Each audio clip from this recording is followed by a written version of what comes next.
ಪ್ರಿಯ ವಿದ್ಯಾರ್ಥಿಗಳೇ, ನಾನು doctor D K Nataraj, ಸರ್ಕಾರಿ ಆರ್ ಸಿ ವಾಣಿಜ್ಯ ಮತ್ತು ನಿರ್ವಹಣಾ ಕಾಲೇಜಿನಲ್ಲಿ ಕನ್ನಡ ಪ್ರಾಧ್ಯಾಪಕನಾಗಿ ಕಾರ್ಯವನ್ನು ನಿರ್ವಹಿಸ್ತಾ ಇದ್ದೀನಿ.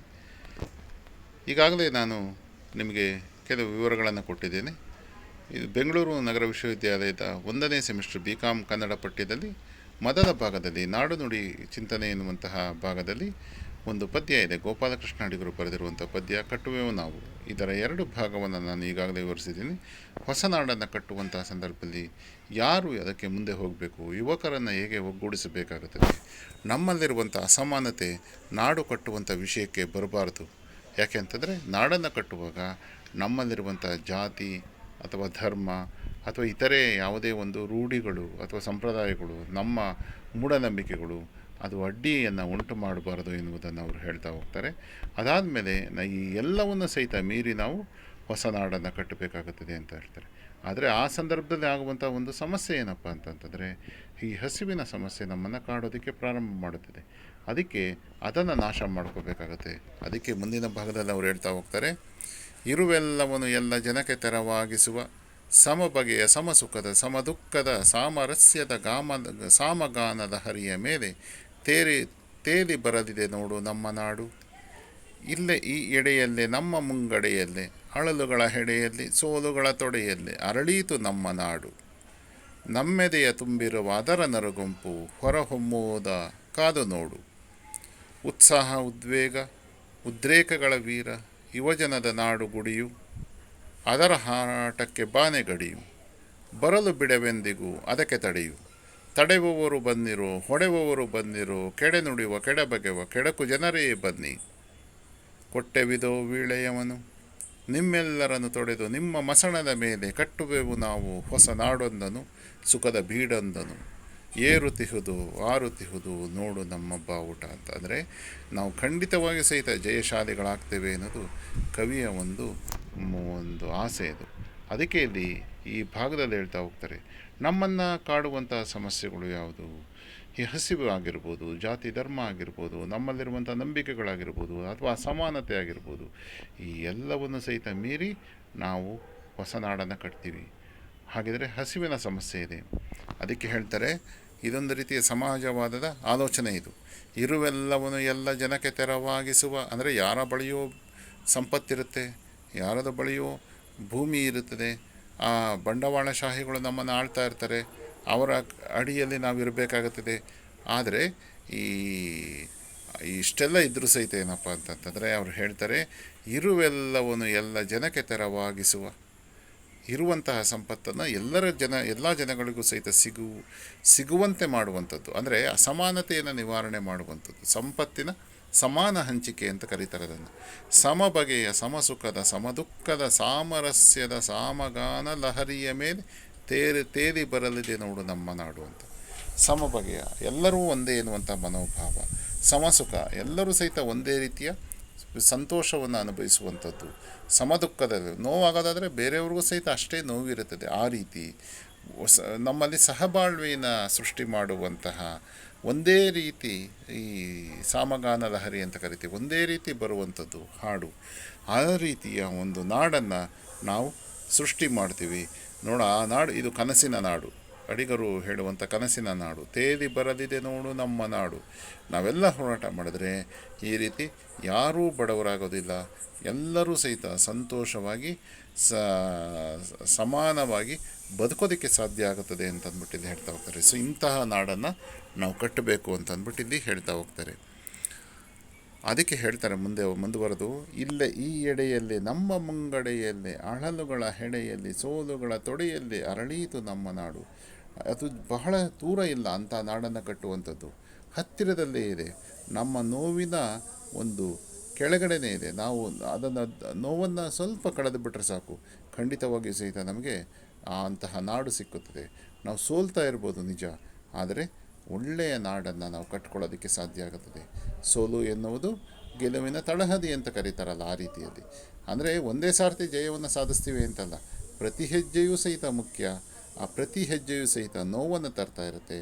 ನೋವನ್ನು ದಾಟಿಕೊಂಡು ಮುಂದೆ ಹೋದರೆ ನಾವು ನಮ್ಮ ಗುರಿಯನ್ನು ಮುಟ್ಟೋದಕ್ಕೆ ಸಾಧ್ಯ ಆಗುತ್ತದೆ. ಅದಕ್ಕೆ ಹೇಳ್ತಾರೆ, ಹೊಸ ನಾಡನ್ನು ಕಟ್ಟುವಂಥ ಸಂದರ್ಭದಲ್ಲಿ ಈ ಎಲ್ಲವೂ ಸಹಿತ ನಮ್ಮನ್ನು ಕಾಡ್ತಾ ಇರುತ್ತದೆ. ನಮ್ಮೆದೆಯ ತುಂಬಿರುವ ಅದರ ನರುಗುಂಪು ಹೊರಹೊಮ್ಮುವುದ ಕಾದು ನೋಡು ಅಂತ. ಯಾವುದಕ್ಕಾದರೂ ಸಹಿತ ಅಷ್ಟೇ, ಉತ್ತಮ ಫಲಿತಾಂಶ ಬರಬೇಕು ಅಂತಂದರೆ ನಾವು ಪ್ರಯತ್ನ ಪಡಬೇಕು. ಆ ಪ್ರಯತ್ನ ಎನ್ನುವುದು ನಮಗೆ ನೋವಾಗಿರುತ್ತದೆ.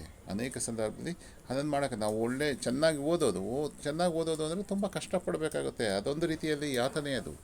ಆದರೆ ನಾವು ಫಲಿತಾಂಶ ಉತ್ತಮವಾಗಿರಬೇಕು ಅಂತಂದರೆ ಓದುವುದು ಅನಿವಾರ್ಯ ಅಂತ. ಹಾಗೆ ಉತ್ತಮ ನಾಡನ್ನು ಕಟ್ಟಬೇಕಾದ್ರೆ ನಮ್ಮನ್ನು ನಾವು ತೊಡಗಿಸಿಕೊಳ್ಳಬೇಕಾಗುತ್ತದೆ. ಪ್ರಾಮಾಣಿಕವಾಗಿ ಅಲ್ಲಿ ಯಾವುದೇ ರೀತಿಯ ಅಸಮಾನತೆ ಇಲ್ಲದೆ ನಮ್ಮನ್ನು ತೊಡಗಿಸಿಕೊಂಡು ನಾವಲ್ಲಿ ಉತ್ತಮ ನಾಡನ್ನು ಕಟ್ಟಬೇಕಾಗುತ್ತೆ. ಅದು ಖಂಡಿತವಾಗಿ ಸಹಿತ ನಮಗೆ ಸಿಕ್ಕುತ್ತೆ ಅಂತ ಹೇಳ್ತಾರೆ.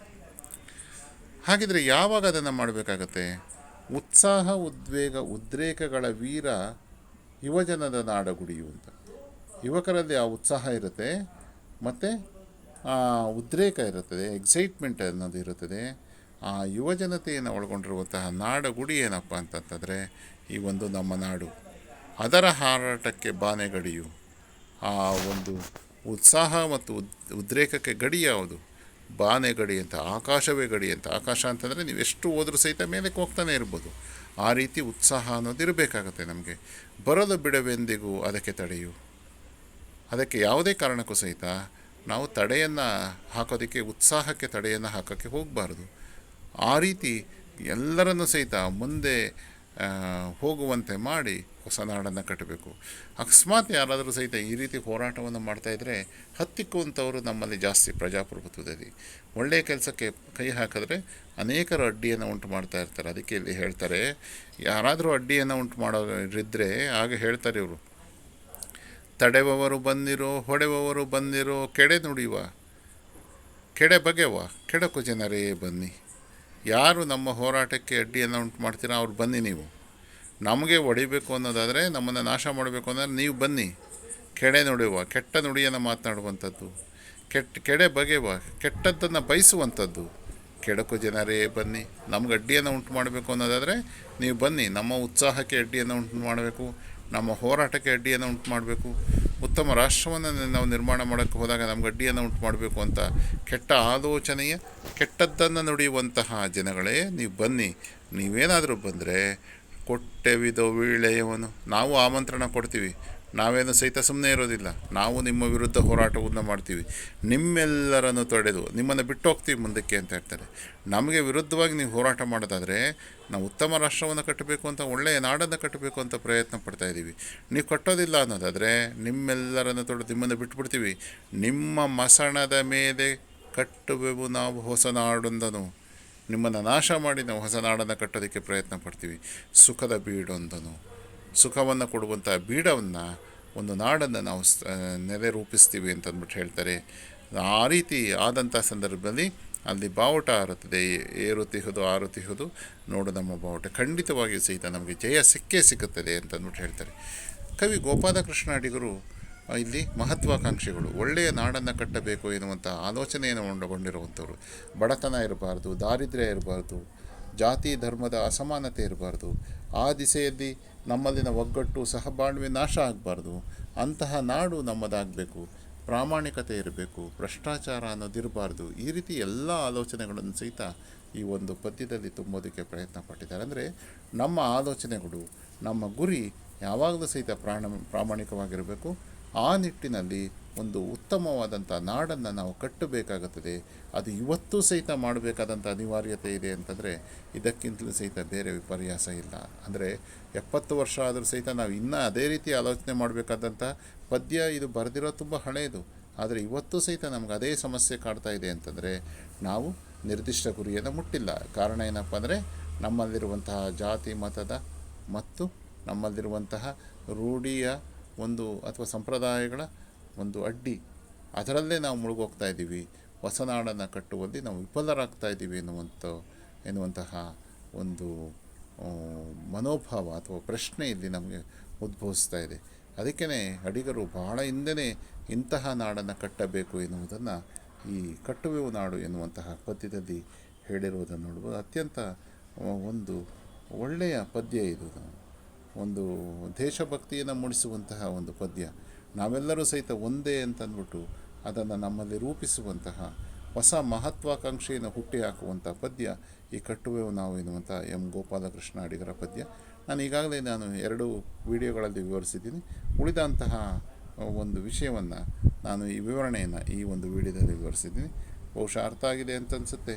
ಧನ್ಯವಾದಗಳು.